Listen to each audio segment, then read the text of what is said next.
this video, I'm going to be sharing with you my personal experience at the Monroe Institute doing their Gateway Voyage program. I have waited a long time to go to the Monroe Institute, and I am not sponsored by them, obviously. I don't have any affiliate links, so this is going to be completely unbiased, and this is going to be completely honest from my perspective and my experience. But if they do end up giving me an affiliate link later on, then I will definitely put that in the description. One can only hope, I guess. My name is Catherine. I'm a Reiki master, nurse practitioner, and spiritual coach. If you want to work with me, you can go to my website at catherineglassman.com, or you can email me at hello@catherineglassman.com. The reason why I chose to go to the Monroe Institute is because I have been waiting to go there for almost 8 years now. When I first started my awakening back in 2018, I was coming out of body, I was hearing voices, I was seeing things, and a part of my spiritual journey was discovering Robert Monroe. I ended up finding one of his books called Journeys Out of the Body, and it talks about his experience with coming out of his body and basically building what we now know to be as the Monroe Institute. And I have been wanting to go there ever since I read this book, but I just never did for a number of reasons. But I have always kept an eye on the website and just kept an eye on their programs. And I felt like I had all the time in the world because, you could just sign up for a Gateway Voyage program like the next month. So I was like, I have plenty of time. Well, in the last couple of years, those programs have filled up months to almost even like a year long. So I knew that I needed to hurry. So that is why I pulled the trigger to go recently. And it was actually a birthday gift to myself. And I wasn't sure what happened in the last couple of years that made the Monroe Institute so popular. But after going and after some digging, I definitely have learned what it is. So, and I'll share that with you later. I will say though that when they were giving us the tour of our rooms and things like that, they said that we could take pictures, but we had to ask permission from the other participants if we could take their picture. And they really discouraged us from sharing anything on social media. I tried to contact them today before I shot this video to see just how much I could share, and I couldn't get through to anyone. So here, I will show you proof right now. This is my certificate. Okay, proof, right? There's the little folder that they gave us when we first came into. So I was like, I'd like to, provide you with proof with pictures, but I guess I could just show you that. But I did take pictures of the campus and my room and everything else. I just don't know. I think you obviously have to get some sort of approval. So there are some influencers out there who have shown all of those things. So you can always go on there and look for yourself. But I personally did not get permission, so I just wanted to respect that. But I figured I would just show you my certificate. Now, prior to this, I spent my birthday with my partner, which was a really fun birthday. And I'll have to post pictures of that on like Instagram or something. But he ended up taking me to like a wildlife park in Texas, and it was a lot of fun. So during this celebration that he organized for me, I actually ended up eating a lot of meat. I felt like I don't normally eat meat. I felt like I needed to eat the meat because I thought that my cycle was coming up, and just something made me feel like I should eat that. And so I ate quite a bit of meat, which I don't normally do. So I was already feeling a little heavy. And then when I got to the Monroe Institute, I ate a little bit of meat there as well. And I didn't understand why, but I'm going to connect the dots here as I progress through my experience. So first off, I get on a plane out of Texas to Charlottesville, Virginia, which is the airport that you fly into, which is where the shuttle will pick you up. This airport is very small. So if you decide to fly in there and you get hungry, just remember that you need to grab the food before you exit out of the security, because there is no food. It's just a vending machine. So I made that mistake. So I was really, really hungry and they wouldn't let me back in. It turns out that there are a lot of military bases around the area. So that is a very secure airport. So that's why they wouldn't let me back in, just to get some food. But TSA was actually the most friendly I've ever met at that particular airport. So I get there, I go to the vending machine and I, get a snack, and I'm waiting for the shuttle. And there were a couple of people outside waiting, and I kind of wondered if they were going to the Monroe Institute as well, but you just didn't know. So finally the van pulls up and they yell, Monroe Institute. And so a bunch of people start walking up. And as we're putting our luggage away, there's one gentleman who shakes my hand. He introduces himself. He's very friendly. And we all get into the shuttle. So everyone's just kind of chit-chatting. And the gentleman that shook my hand, he kind of sat in the back with me. And we just talked, introduced ourselves and said which course we were going to and what we were looking forward to and what led us there and things like that. Just, small talk. And on the way there, he was like, "Oh, you're doing the Gateway Voyage. I did that last time." He was like, "You just be prepared. All of you are going to be best friends." And I thought that was really sweet, but I'll be completely honest. I thought that, I felt like, yeah, that could be true, but it could also be an exaggeration. Those are the two thoughts that I had. But whatever, I was definitely going to keep an open mind because I would prefer that. So, but I thought that was really sweet. So we're just driving. I'm not really watching where we're going because I'm focused on the conversations that I'm having. But I knew we had hit the property by the way I started to feel. I started to get this pressure in my head, like a headache. And it felt like the closer we got to the actual institute, the more intense my headache became. And it wasn't necessarily painful, but it was uncomfortable. And it just felt like just pressure, but it was a unique headache.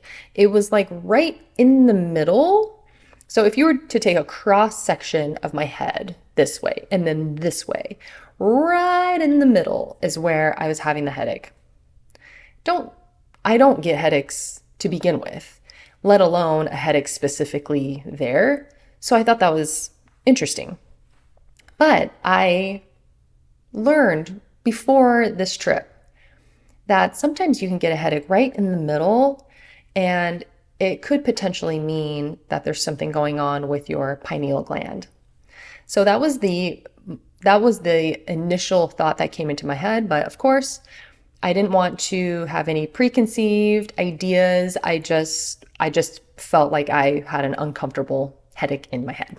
So we're driving up, and I wish I could share the videos and the photos, but we're just driving up and it's just the iconic photo of the Monroe Institute. And as soon as I saw the building, I started to get emotional. I'm getting emotional just going back to it.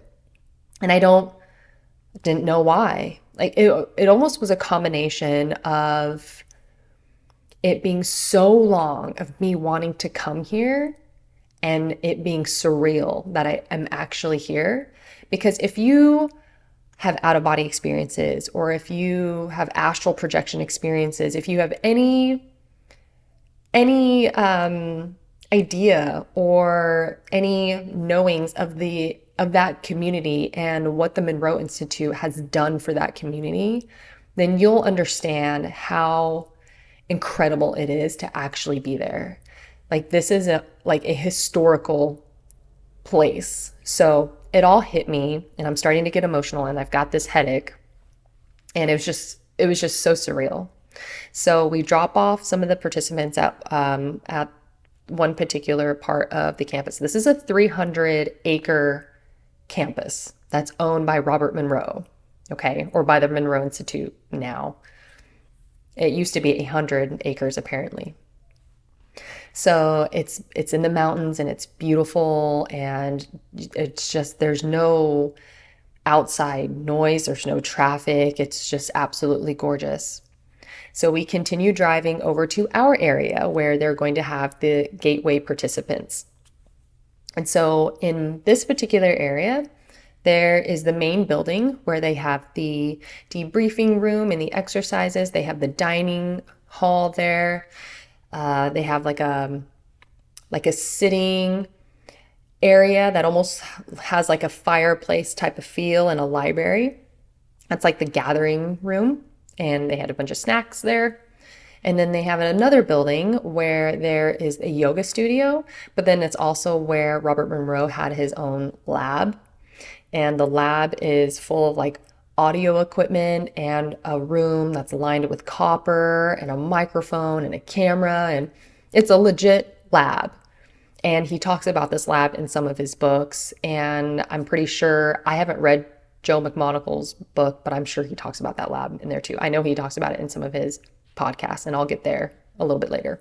So there's that. And then there is the annex. And the annex is almost set up like a hotel kind of, or a motel, or like an apartment building. But that's basically where all the participants sleep overnight. But then they're up on the bottom level is where the control room is. So for every room, most of the rooms have roommates. So in one room, you'll have 2 twin beds that are in like a cubby that are kind of built into the wall, sort of. So it'll have a twin bed, and in this little cubby is a little system that's set up with 2 speakers on each sides of the wall, and noise canceling headphones that are attached to the wall as well. And there is a little control panel thing in each cubby. They call it a check unit in the cubby, and you can control the speakers of volume and balance, and then also the headphones, speaker, and balance. So when I walk into my room, I notice that I am the only one. I don't have a roommate. And my bed is not a twin bed, but it's like a queen bed. So it's bigger, and it's in the corner, and the room was beautiful. It had a little couch and it had its own sink. I later learned that all the rooms don't look like that. I kind of thought that they did initially, but it wasn't until later that I snuck into the like, it's got like a shared bathroom. So on the other side of the bathroom was another room, and there were 2 participants in that unit. And so I looked in there and it looked nothing like mine. So anyway, that's how I learned. But I had no idea why I got that particular room. I just figured it was kind of luck of the draw. But I have learned at this point in my life that when things like that happen and I kind of notice it, I just take note, because it usually means something. Because why would I get that room?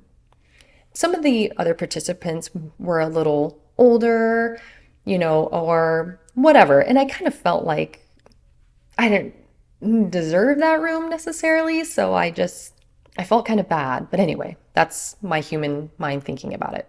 And I go over to the bed, and it's got my folder and a journal and a name tag, and they were playing music. And the music was just so beautiful. It was like a classical kind of music, but I loved it.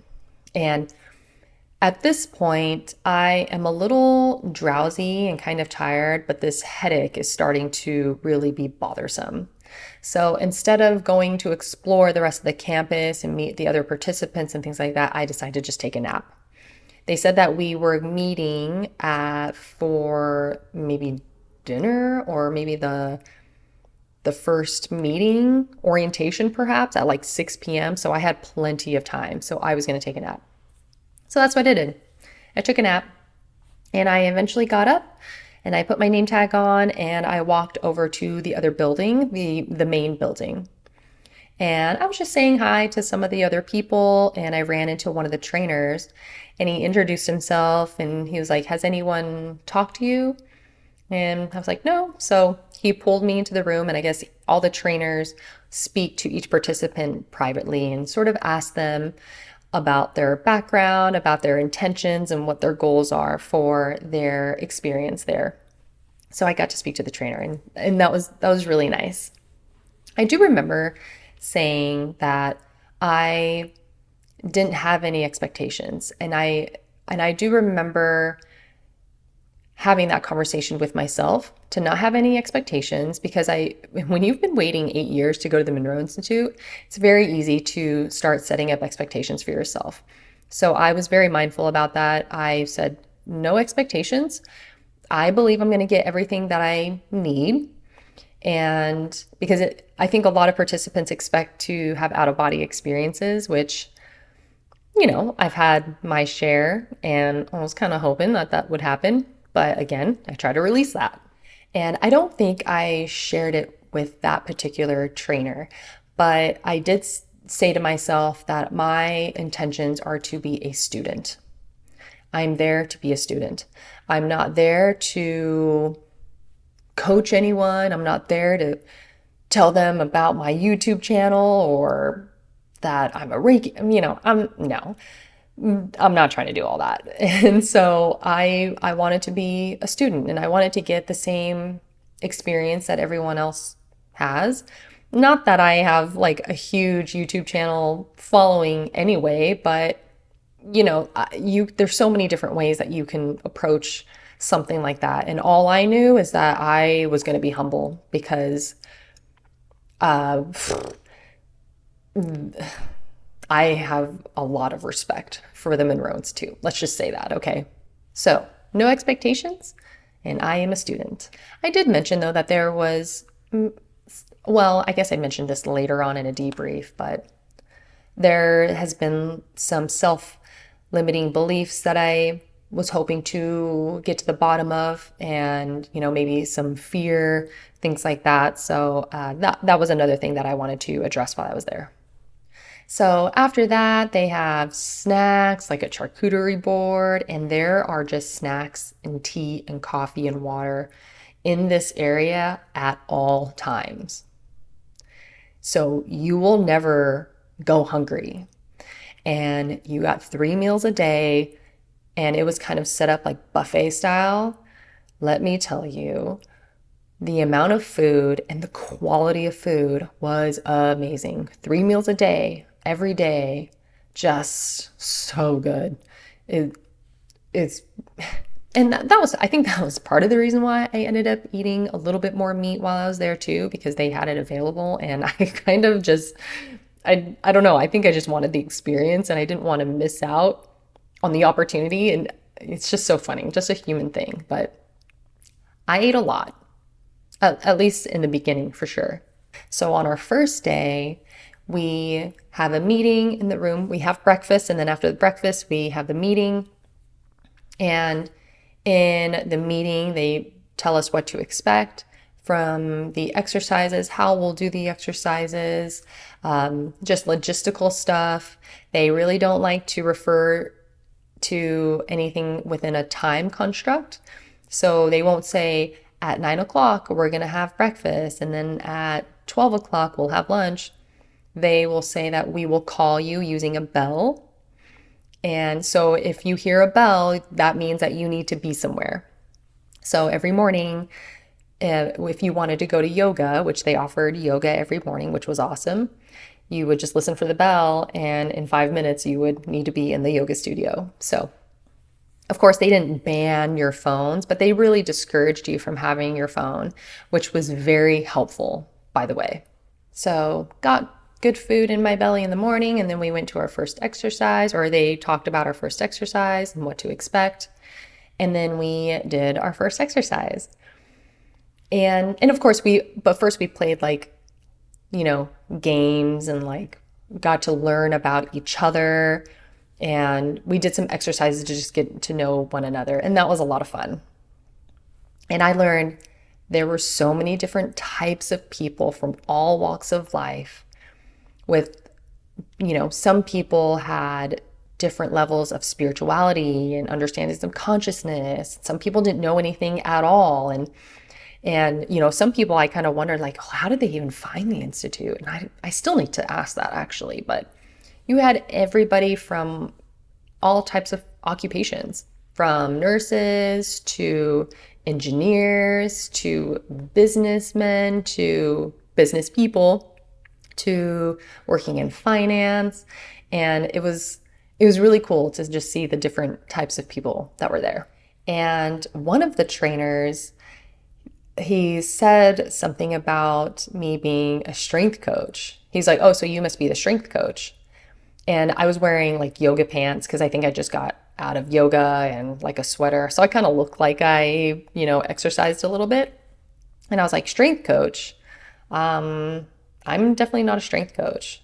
And he was like, oh, my apologies. That must have been my mistake. And I was like, okay, whatever. Not a big deal. So we go to our first exercise. Okay. Now, if you're not familiar with the Monroe Institute and the technology that they use a technology called Hemi-Sync. It stands for hemispherical synchronization. The goal of this technology is to synchronize the two hemispheres of your brain by putting a certain type of frequencies in one ear and a certain type of frequencies in the other ear. And your brain will actually make up for the difference and it will start to synchronize with each other. So it connects the left brain and the right brain. And there will be different frequencies for the different types of exercises that we would do. And they call them focuses. So for an exercise within focus 10, you'll end up getting these frequencies. Or if you do focus 15, you'll get this, so on and so forth. So they also talk about, if you go there, they talk about why Robert Monroe came up with calling them focuses and why he named them certain ways. And it's really just to stay away from it becoming dogmatic and maybe even cult-like, but he wanted to keep it scientific and he wanted to keep it grounded and based in science, which I really appreciate, especially when I was coming out of body. I was a nurse when this was happening. And so I really wanted answers. I didn't want some weird fluff of like, oh, it's like your, whatever. Which is funny because of the content that I make now, it's very much like spirituality and, so it's really funny that I'm here now. But then I wanted something a little bit more concrete, which is what led me to Robert Monroe's work. It was so science-based that it made it more applicable to me at the time, where I was at that time. So anyway, back to day one. So we do the first exercise and I come out of it and I am just spacey and just in a different state of consciousness for sure. And I'm like walking out of there and I'm a little lightheaded. I've got this headache. And that was the moment that I knew why I was eating so much meat. It's because I needed to do everything in my power to stay grounded. If you're familiar with meditation or getting yourself into different states of consciousness, you will know that being grounded is extremely important. So I actually have a grounding mat, so I'll turn that on and sit on that while I meditate. But it's pretty well known that food will ground you. You just need something to get you back in your body. So even if you come out of a meditation and you start like hitting yourself, like it makes you feel your body and it helps you ground faster. And then of course you can always go outside and hug a tree, put your bare feet on the grass. I like to go out in the sun, drink lots of water. And let me tell you, every single time I came out one of these exercises, I immediately went for the snacks and I just started eating. So that's why I knew that I ate all that meat. I was like, okay, my body was preparing me to be grounded because I did not feel grounded after that first exercise. And that didn't really go away I don't think that went away, actually. The need to eat the meat went away because I started to feel a little too heavy because I just don't feel like my body feels optimized when I eat that much meat. So, but I was snacks on snacks on snacks for sure. And then I was chugging water, and it's just funny. So the first day, they're just introducing you to some of the tools that they want you to take within the exercise. So I won't go into detail, but there were, certain things that they want you to envision, and with that vision, they want you to use it as a tool as you go into these exercises. So that's pretty much what the first day was. So it wasn't really you trying to get answers within yourself necessarily. It was just them getting used to the frequencies and the tools that you use within the exercises. So cool. And then 3 meals a day. Thank goodness, because wow, needed that. And then every night they had popcorn, which was awesome because I love popcorn. I had popcorn every day I was there. And then we would go to sleep. And the next day we would start all over. But of course the exercises were all different. I remember that the first exercise where we were going to kind of freely flow within our own consciousness and kind of explore things that we maybe have an intention for and things like that. I remember the first one, I started to get a little frustrated because I didn't feel like anything was working for me. I felt like I was too focused on on doing it correctly versus going with the flow. So the first half of it, I'm just doing it and I was like, I'm not getting anything. Like, why can't I get any visions or downloads or channeled information or whatever? Maybe even come out of my, like, nothing's working. So eventually I was just like, it's fine. And I kind of just had like this screw it moment. I was like, it's cool. And I remembered, it's like, you can do this on your own.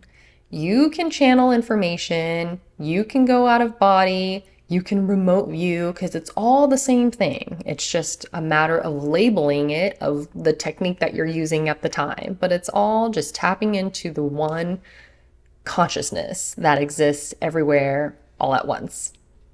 So as soon as I did that, I took a little bit of that pressure off of myself. I literally took the headphones off. I went and got some water. I used the restroom and came back and I was like, it's fine. It's not a big deal. And so that was fine. Eventually I was like, well, can you at least tell me what's going on with this headache? Not expecting to see anything. But once I closed my eyes, I got this vision of me zooming in on the back of my head and going into my head and seeing a little acorn. And the acorn kind of turned a little bit and then it cracked. And where the crack was, there was light coming out of it. And then I zoomed out and that was it. I was like, okay, cool. That was pretty clear to see. I appreciate that. And I tried to decipher it immediately at that moment. And I was like, well, maybe I think the acorn represents your third eye, right? But it's actually a pine cone that is symbolic for the third eye. So that it wasn't an acorn. So it's like, okay, that's fine. So I left that there. And then I was like, okay, yeah, no big deal. So I'm just sitting there like, with my eyes closed, minding my own business, not expecting to have any visions, not expecting to have an experience, just letting go of the whole expectation. And I hear, open your eyes. And I was a little resistant at first because I was like, I'm going to open my eyes and there's not going to be anything.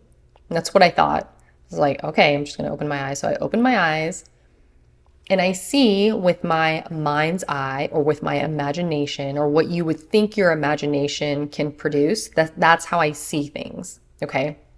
This is why I know that everybody is psychic. Because if you can, especially when it comes to clairvoyance, so if you can imagine something, that is how the information will come in, is it will look like your imagination, but you're not imagining it. Like I'm not tasking myself to imagine an apple. That's different. And so anyway, so I opened my eyes and with my mind's eye or my imagination, I see myself, but it's my elderly self. She's got wrinkles, her cheeks are all hanging down, and she's smiling. She looks very content and happy. And she didn't say anything with her mouth, but she conveyed this feeling of everything's going to be just fine because you're going to end up where you're supposed to end up anyway. So just relax and have fun. Just have fun. Relax and have fun. Those were the two main things that she was sharing with me. So then I get the song in my head and it goes, bum, bum, bum, bum, bum, bum, bum, let's groove tonight. Okay, so I get the song in my head and this elderly me starts dancing. And she's like, and she's smiling. And because she started doing that, it made me laugh. And then I started like dancing a little bit with her. And this came from one of the trainers, but one of the trainers was like, go into the exercise and whatever visions come in, just let them happen. And he was like, even if it's Jesus and a spaceship, and everyone laughed and whatever. Well, I think because he said that, in this vision, Jesus comes in like on a small little spaceship, comes into my vision, and he's going like this to the song. So it was just a lot of fun, and I just started laughing.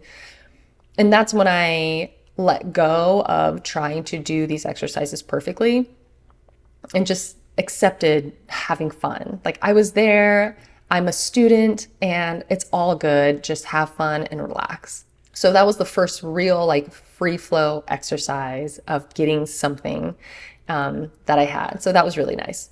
So over the next few days, we're starting to play with different focuses and people are starting to share what they get in their visions. And I did not share a lot about my experiences initially. And I think part of the reason was because it was difficult for me to share because of the state I was in. Like I felt very ungrounded and I felt like I couldn't really formulate the words and I just didn't feel comfortable sharing the information because I just wasn't grounded enough. So I didn't really share a whole lot, which it came off as me being a little shy, which isn't necessarily true within that setting per se, but I just didn't feel right sharing it for whatever reason. But there was also a part of me that felt like I was getting breadcrumbed with information and I didn't want to draw any conclusions from anything right away. So I was just going to let them slowly come in. So as the days go on, people are sharing their experiences. Some people are seeing other participants in their visions, which apparently is a very common occurrence.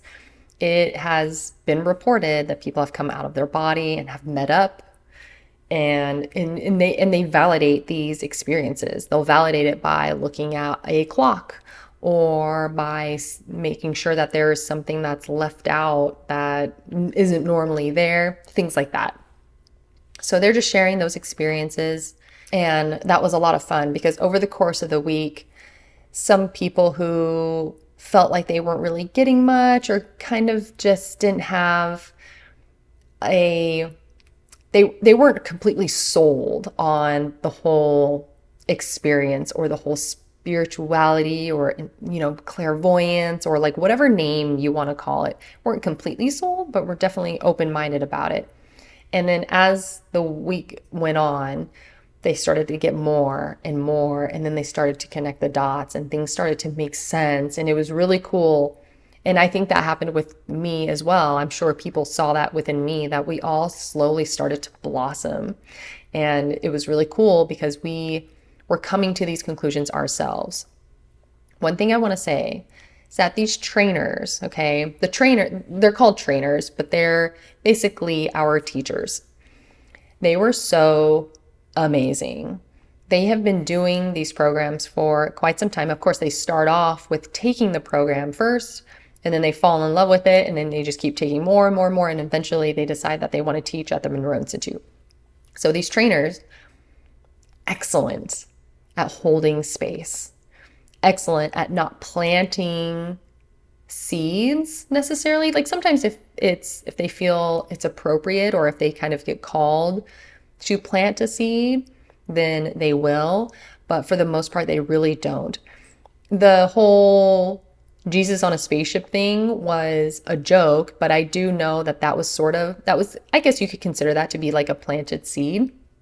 But they're very good and careful about not putting ideas into people's heads because they wanted people to come to their own conclusions about their own experiences. And I think that was part of my hesitation too with sharing too much is I kind of felt like I knew that they were doing that. And so I also didn't want to do that for anybody. And so I definitely tried not to share my opinion or whatever. It wasn't until later on in the week where I started to get this download, like, you need to share your experiences because somebody will benefit from hearing about your experiences. So then I started sharing them. But the wealth of knowledge and wisdom from these trainers, you would never guess that they're just holding all of that in. But of course, once you learn that, like, the questions just don't end. And of course, they had to be careful with the way they answered it too, because they didn't want to create a bias in anybody's head. They didn't want to create any belief systems or dogma or anything like that, which it's so great. I really appreciate just the amount of just wisdom from them. So they were awesome. And apparently that's just how they're just all very special. But of course, I feel like my particular trainers were very special. So as the days go by, we're doing these exercises, we're getting visions, and we're journaling them and things like that. And the acorn thing kind of stuck with me. And I was like, I wonder if there are oak trees out here. And I asked one of the trainers, like, hey, what kind of trees are over here? I pointed to an area. And so he was like, those are walnut trees and it's some other tree. I guess I wasn't clear about the trees in the area, like the whole area. But he answered, and I was a little disappointed. I was like, oh, okay, I guess there's no oak trees because that's where acorns come from, are oak trees. So I was like, okay, that's okay. And then I decided to Google what acorns mean. So I just Googled it, and the way my guidance and spirit guides and whatever, the way that they know that I'm going to Google stuff. So they will give me information for me to search for more meaning behind it in certain ways. So because they know I'm going to Google, naturally I Googled it. And this is what an acorn symbolically represents. It says, acorn's spiritual meaning centers on immense potential, growth, and patience, symbolizing how a small, unassuming seed can grow into a mighty oak. Okay, so cool, like the seeds of potential. So of course, the acorn, where my third eye is, cracking open, there's light coming out. So really cool. And then that was just a cool spiritual definition of an acorn.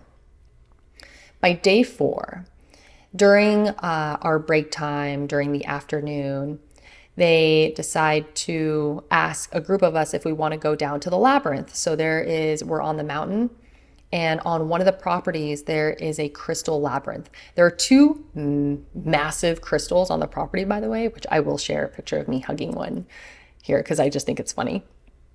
But the crystal that I'm hugging is one of 2 that used to be one giant crystal, and it fell off like a truck and it split into 2. So really big crystal. And on this end of the property where they have a labyrinth, I didn't know what a labyrinth was. I never knew how it worked. I just thought it was kind of like a maze. But it turns out a labyrinth has a purpose. Basically what you're supposed to do, or at least this is what they told us, is what you're supposed to take a rock or a crystal or some sort of item. And as you walk through the labyrinth, every time you turn a corner, you're supposed to think about something that you want to let go of. So, we would all pick up a rock off the ground and we would infuse it with the thing that we want to let go of. And by the time you get to the center, you give the center that rock. And then on the way out, you just think about what you want to bring in replacement of the thing you let go of. So we're doing the exercise and we're going in and I'm letting go of my thing. And And, I'm really, really putting it in there. I set my rock down and I'm slowly walking out. This is on day like 3 or 4. Okay. As I'm walking out, as soon as I get out, I look on the ground and what do I see? An acorn.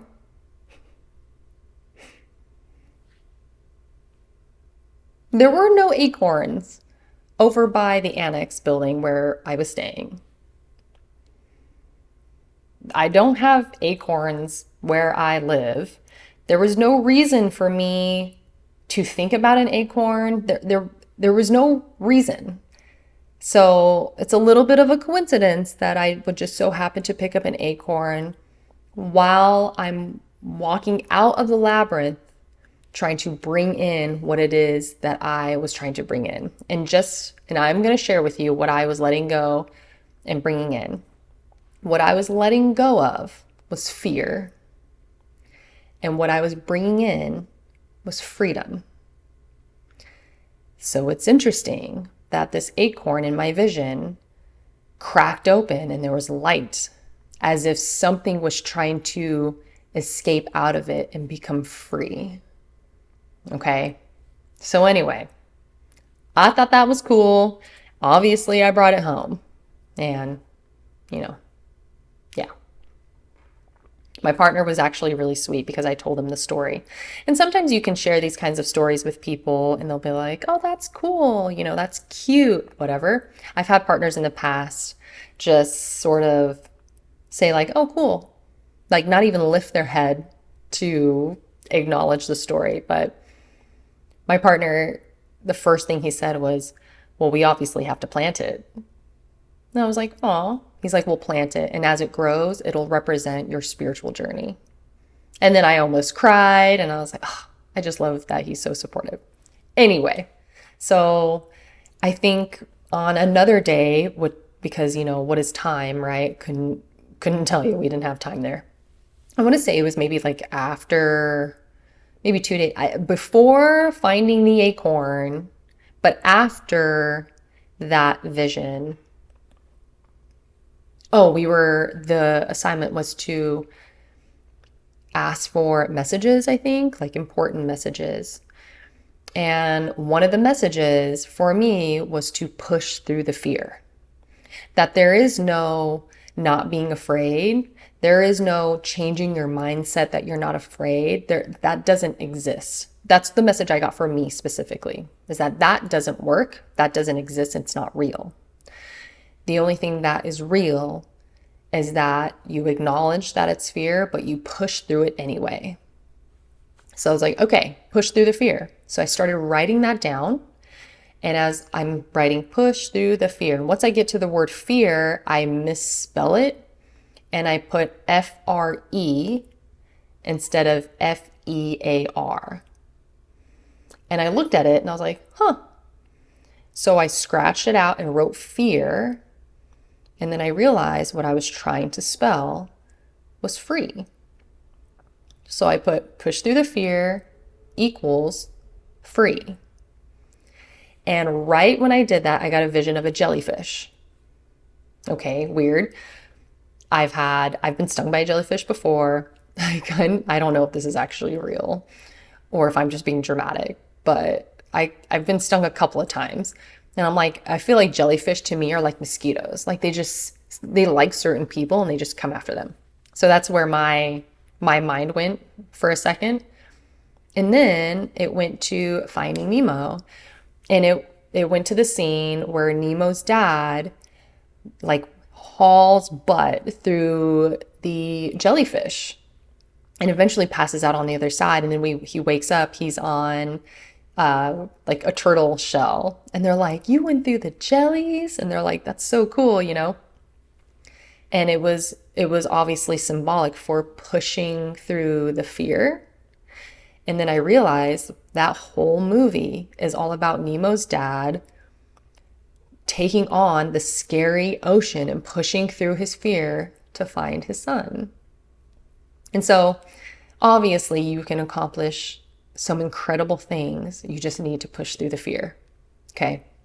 So that was really cool. So I was getting a lot of downloads and visions, and it's still all unfolding. Meanwhile, I've got like this headache and my body is going through changes.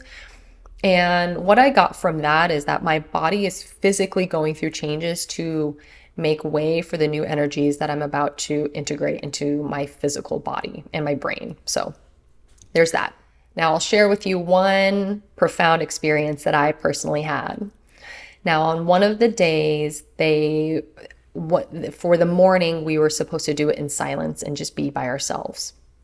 So they were like, so once you leave this room, you're not to speak to anyone, and you're just going to be to yourself, and then we're going to do the 3 exercises, and then we'll meet back for lunch. And so while they're explaining this to me, I started to feel like I needed to go to the restroom really, really bad. Came out of nowhere.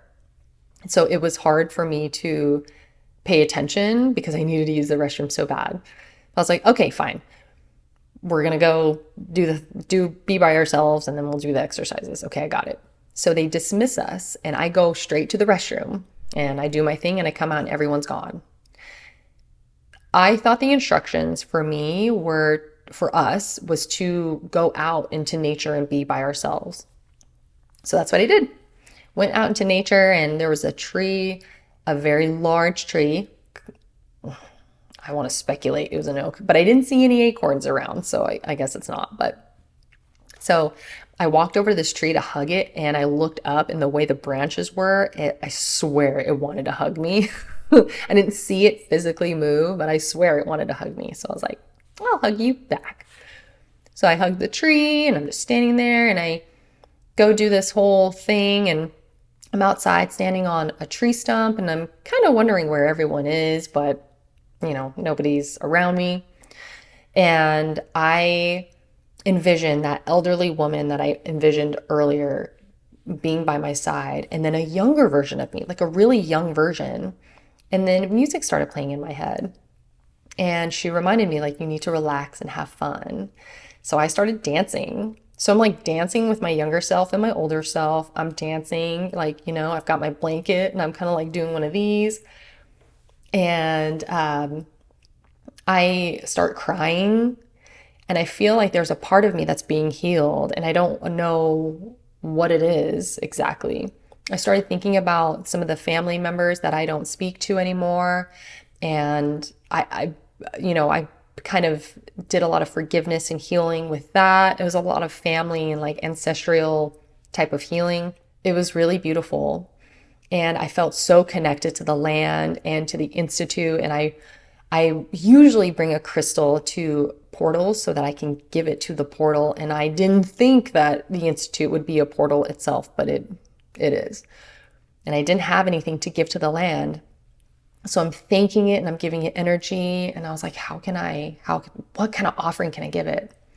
And I remembered hearing that in the Native American culture, they believe that you can actually spit on the ground, and that's considered an offering.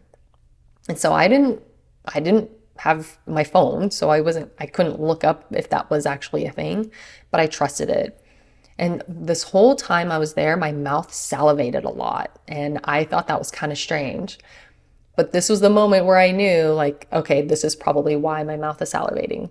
So I infuse my saliva with gratitude and love and just all of these wonderful feelings. Okay, sounds so weird. So I'm infusing it, and then I spit on the ground and I say thank you. Okay, so in any other circumstance, I would look like a crazy person, dancing around, like kind of talking to myself, basically hugging a tree, spitting on the ground. Like it was just a whole thing. And still, I don't really see anybody. And I was like, man, they must be far or something. At some point, I really don't care. But I was kind of wondering in the back of my mind. Now, they did tell us, the trainers said, like, if you have any issues, you can always come to the control room and we'll talk to you.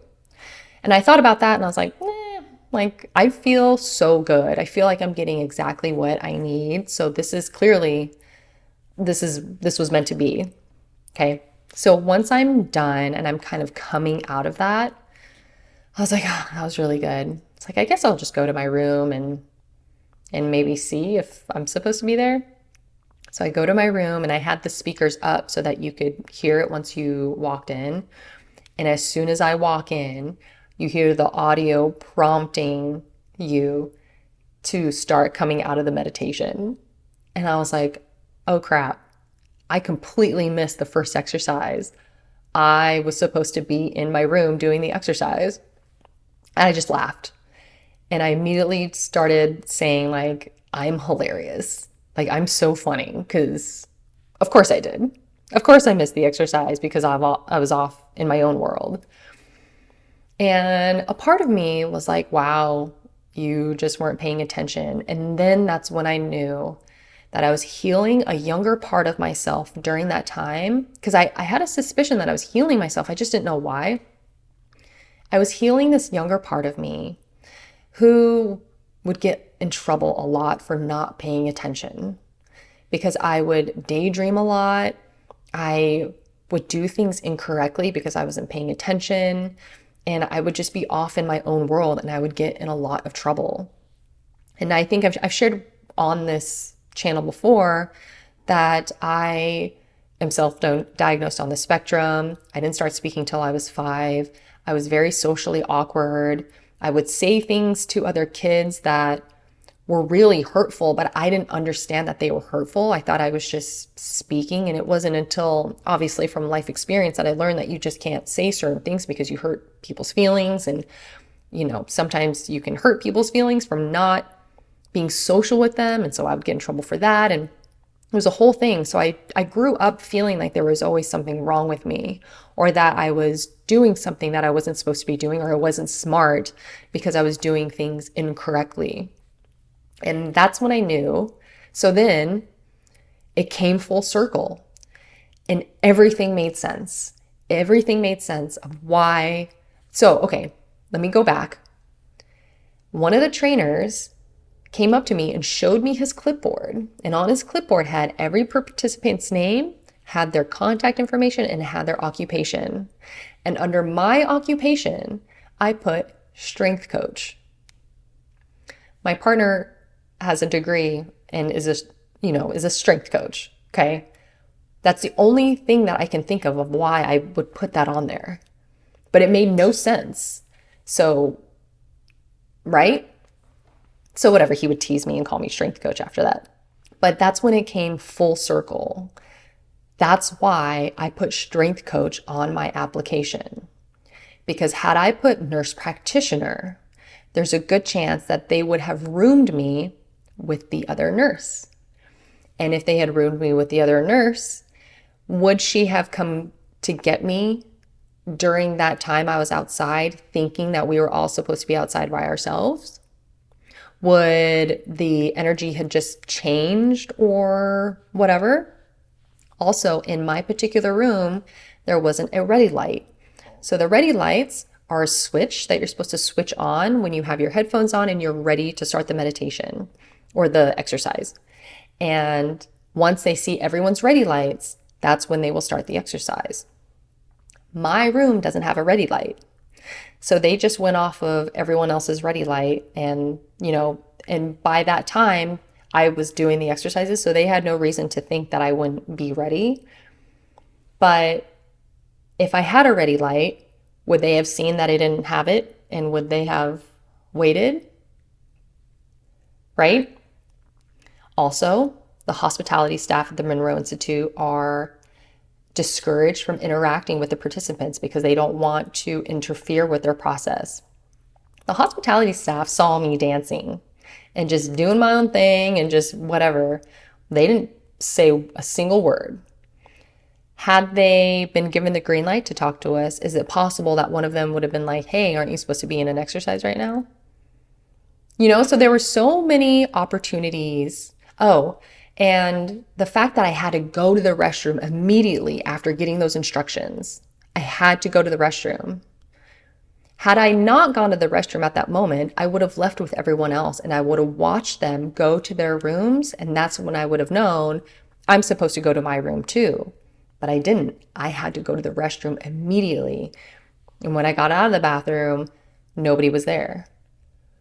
So there were so many opportunities for that to have not gone that way, but it did. And it ended up being the most healing and profound experience that I had there.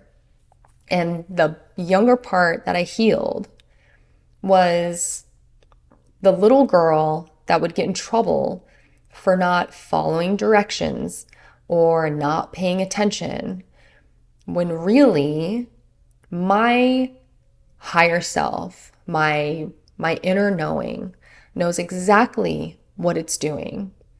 And it's my logical brain that fights it. And it's other people and it's the external world that doesn't accept that way of being for me. But when I let go of that and I just go with the flow, that's when things end up working out exactly the way they are supposed to for me. So it was just a whole thing. And that's why my elderly self came into the picture and was like, listen, you're going to end up where you're supposed to end up anyway. So just have fun and just relax. It's cool. So that was the healing that I got that I didn't know that I needed. And that's why I know that that place is a powerful portal. So cool. So anyway, of course, I had to share that during debrief. So towards the end of the week, I'm sharing my experiences and, it's cool. And other people are having their own profound experiences. And, some people were really seeing visions that they were perceiving as terrifying. And, one participant saw a mantis being, which she perceived to be kind of scary. But then, after talking with some of us, we kind of just let her know, like, hey, I have an opinion about the mantis beings and they're pretty awesome, and things like that. And it's just, and I think that the trainers didn't want to interfere too much, but they will step in when they feel like you are perceiving something that you experience as something to fear. That is when they will step in and try to flip that and just say, like, you don't need to perceive it that way. You should perceive it a little bit more with an open mind. What is it trying to tell you? And just to remember that this is an unconditionally loving environment and experience. And so that is, so they'll try to redirect you. So I really appreciate that. So towards the end, oh man, like after our last exercise, they started to play like some different music. It was a little bit more upbeat and kind of fun. And our last debrief, well, yeah, we basically got our certificates and all went around sharing what we were grateful for. And I had to go last because as soon as the first person started, I started crying. And I just had a tissue up to my eyes and my nose. And it's because I felt so connected to every single person that was there that every time they spoke, it's like I was speaking it. And so it would just moved me so much. And it's funny because some of them, they weren't emotional like at all or that emotional, they were just like speaking matter of factly. But I was blubbering like a baby. And then finally it came to me and I had such a hard time getting it out. I hadn't been that emotional up until that point and I just let it loose. And I was like, I don't know how I'm going to get through this, but I was just so grateful for everyone. And then I went back and thought about the gentleman that I rode on the shuttle with on the very first day of coming up. And he was like, you guys are going to leave as best friends. And I remembered him saying that and I was like, wow, I really do feel pretty close to all these people. And I felt so grateful for that. And I felt grateful for the trainers, for the way they held space. And it was so incredible. And then leaving, they warned us that we'd probably be like in a different state of consciousness a little bit. So we might be a little spacey, not to make any major life decisions. And that was true, because I definitely was. I kept saying to myself, just be normal, just be normal. Like I got all the way to the front of the TSA line and realized that I never checked my bag. I was supposed to check my bag, and it was a whole thing. Ended up meeting up with that same guy that we took the shuttle with, and he was at the same flight back to Atlanta. So we all started chit-chatting, and it was so great to see him again, because he just confirmed everything, and then he ended up basically kind of becoming like part of our Gateway group. And it was an amazing experience, I have been told that the Gateway Voyage will be life-changing, but that's kind of a high expectation to set for someone. I've heard it a couple of times. I've heard it from multiple people, multiple personal close friends who have gone. And I appreciated their sentiment, but I was still going to go in with an open mind without any expectations, and whatever experience I had was going to be the experience I had. I was not I was not expecting it to be a life-changing experience. But let me tell you, it was a life-changing experience. I know that I'll never be the same. And I know that everything that I uncovered within myself is going to continue to unfold over the next year, probably, if not longer. Even from the technology that we used, which I don't know if I'm supposed to say, but I'm going to anyway. Because we took the Gateway Voyage, they are giving us the audio exercises that we had in there. So I get to continue to practice that, which is so awesome. Now, you can buy the Gateway audio online.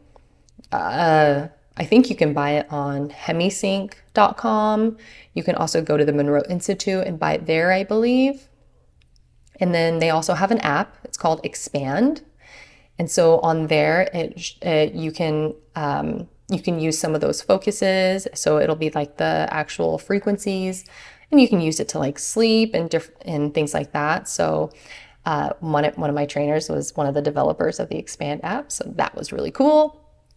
So yeah, and I think Hemi-Sync now also has an app too. So you can get access to the audio, which, if I would personally say you should definitely get it from the app or get it from their website.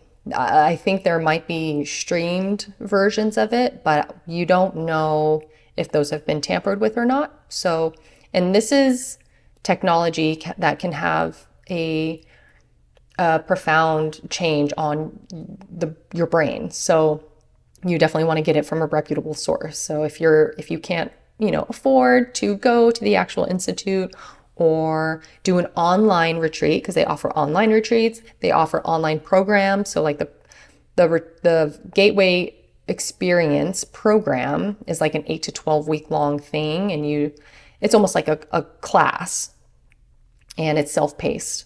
Then they have an online retreat, so you can just do it retreat style, just over the course of like a week, but you'll just do it at home. So you'll need to take off work for that. And then you can go to an on-site campus. So now they have campuses pretty soon all over the world.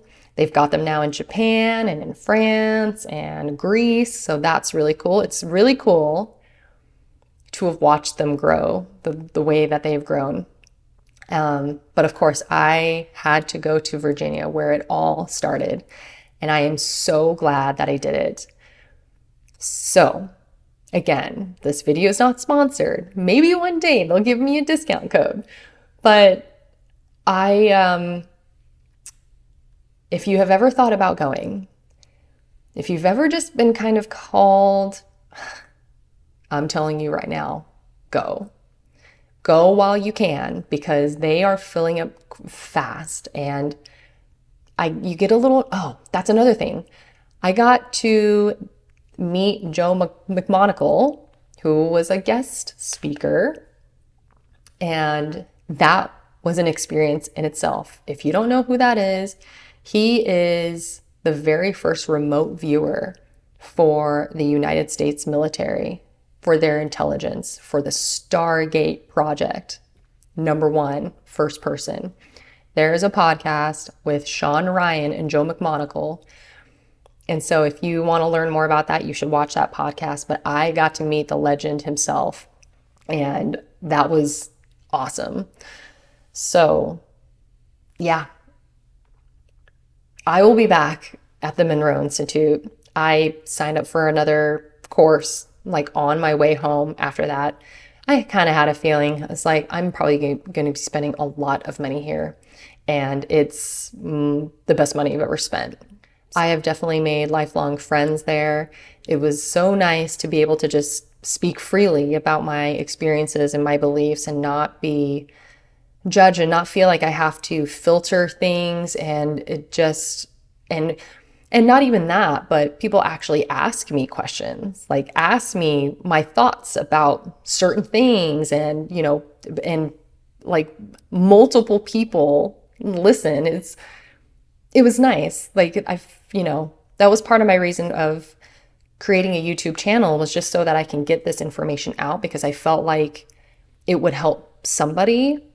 And I forgot that is a thing, that sometimes I can say something that will be of use to someone, because sometimes I need to say it because it's therapeutic for me as well.